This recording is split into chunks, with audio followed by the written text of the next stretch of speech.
సంవత్సరాలు మన జీవితాలలో గడిచిపోయాయి. చివరికి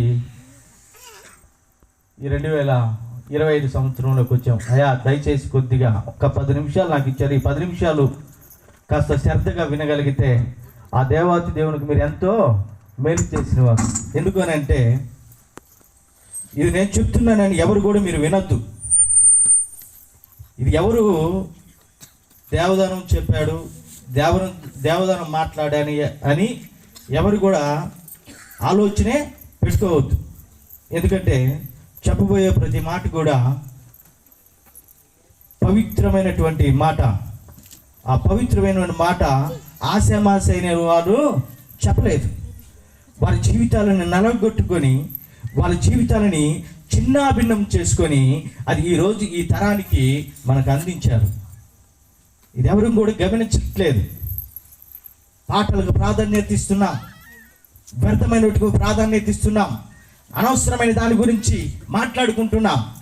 కానీ జీవిత సత్యం గురించి ఏనాడైనా మాట్లాడుకున్నామా అనే విషయాన్ని ఎవరు కూడా గమనించట్లేదు. ఈరోజు ఉంటాము, రేపు పోతాం. అది తక్కిడో బిక్కుడో ఎవరికి తెలియదు. కానీ ఈ లోకాన్ని విడిచి నువ్వు వెళ్ళినప్పుడు మరి నీ వెనకాల ఇంకొకరు ఉండనే ఉంటారు. ఉంటారా లేదా చెప్పాలి. హల్లెలూయా. ఒకరి ముఖాలు ఒకరు చూసుకోకుండా చెప్పేవారి సాయి ఎప్పుడైతే చూస్తారో అది మీకు బోధపడుతుంది. బైబిల్ చెప్తూ ఉంది. ఇక్కడ నేను ప్రతి సంవత్సరమేమో గంటల తడబడి ఒక వాక్యం చదువుకుంటా. ఈ వాక్యం గురించి నేను వాళ్ళకి శ్రద్ధగా చెప్పాలి. ఈ వాక్యం గురించి వాళ్ళకి ఒక గొప్ప ఆలోచనను కలుగు చేయాలని గంటల తడబడి చదువుతా. ఇక్కడికి వచ్చి చూసే వరకు ఇక్కడ ఒక వాక్యం ఉంటుంది. మరి దీని గురించి చెప్పకపోతే వేరేలాగా ఉంటుంది. హల్లెలూయా, హల్లెలూయా. ఇక్కడ ఉన్నటువంటి ఈ ఫ్లెక్స్ మీద ఉన్నటువంటి ఒక వాక్యాన్ని చెప్పకపోతే నేను చదివినటువంటి వాక్యం అది సత్యమే, ఇది సత్యమే. కానీ నేను చదివినటువంటి వాక్యము ఒక కథాఖండుగా అవలీలగా చెప్పాలనుకుంటాను. ఇక్కడికి వచ్చి ఒక టెన్షన్ మొదలవుద్ది. ఇక్కడ ఉన్నటువంటి వాక్యాన్ని ఒక అందరం శ్రద్ధగా చదవగలుగుదాం. సామెతలు 1వ అధ్యాయము 23వ వచనం ఏమనుంది? బాగా వినండి ప్రియులారా, నా ఆత్మను మీ మీద కుమ్మరించును. దాని తర్వాత బాగానే ఉంది. దేవుడు చాలా శ్రద్ధగా ప్రేమగా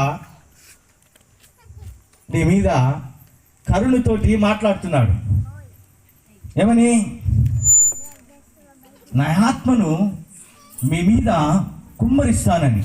మరి దాని వెనకాల దానికి ముందు మరి కొన్ని మాటలు ఉన్నాయి. ఇవి ఎవరు ఆలకించాలి? ఈ మాటలు ఎవరికి చెప్పబడాలి? మరి ఎవరికి ఈ మాటలు బోధపడతాయి? ఈ మాటలు ఎవరు చెవిని ఎక్కుతారు? ఎవరు ఈ మాటలు విని వీరి జీవితాలని పాడు చేసుకోకుండా, చిన్నాభిన్నం చేసుకోకుండా వారు చక్క పెట్టుకుంటారని దీంట్లో ఉన్నటువంటి మర్మము. ఇది గమనించారు ఎప్పుడైనా? ఇక్కడ చూస్తున్నటువంటి వాక్యము నా ఆత్మ మీద మీ మీద కుమ్మరిస్తాను అని చెప్తుంది. ఇది ఎవరి మీద కుమ్మరించబడుతుంది? ఇక్కడ కూర్చున్నటువంటి మనందరి మీద కుమ్మరించబడుతుందా, లేక వేరే ఎవరన్నా ఉన్నారా దానికి? అయ్యా వేరే ఎవరన్నా ఉన్నారా? ఎవరన్నా? ఎవరు వాళ్ళు?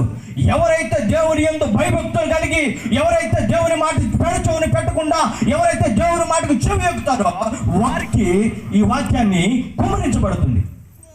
ఎప్పుడైనా ఆలోచించారా? ఎప్పుడైనా?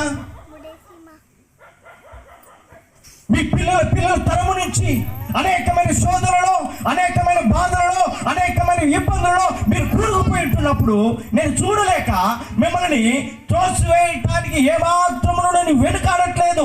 మరి కారణం ఏంటి? నేను ప్రశాంతమైనటువంటి జీవితాన్ని మీకు ఇవ్వాలనుకుంటున్నాను. ఆ జీవితం కొరకు ఎవరు కూడా మీరు ఆశపడట్లేదు, మీరు ఆలోచన చేయట్లేదు. మరి ఏం చేస్తున్నారు? దేని కొరకు ఆలోచిస్తున్నారు? ఒకసారి చదువుదాం.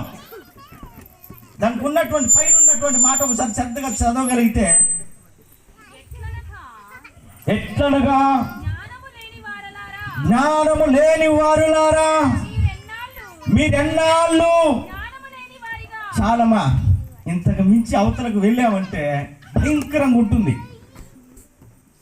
ఇప్పుడు మనం జ్ఞానం ఉన్నవారిమా, జ్ఞానం లేనివారిమా, లేకపోతే బుద్ధిమంతులమా, లేక బుద్ధి లేనివారిమా, మనకు మనం తెలిసినట్లుగా మన జీవితాలను పాడు చేసుకుంటున్నవారమా? ఎవరిమి? ఒక ప్రవక్త ద్వారా ఒక మాట తెలియజేశారు. అయ్యా, నీ జీవితము బహు భయంకరమైనటువంటి జీవితము. ఈ జీవితంలో నుంచి నువ్వు బయటికి రావాలంటే నువ్వు దేవుణ్ణి తెలుసుకోవాలి. ఆయన తెలుసుకున్న తర్వాత దేవదూతల చేత, ప్రవక్తల చేత చెప్పబడినటువంటి మాట ఏంటది? ఇదిగో నువ్వు చేసినటువంటి ప్రార్థన, నువ్వు దేవునితో పోరాడుతున్నటువంటి పోరాటము దేవుడు విన్నాడు. నువ్వు కన్నీళ్లు విడుచుట ఆయన చూశాడు. కాబట్టి నీ జీవితానికి 15 సంవత్సరాలు పొడిగించబడింది. హల్లెలూయా, హల్లెలూయా.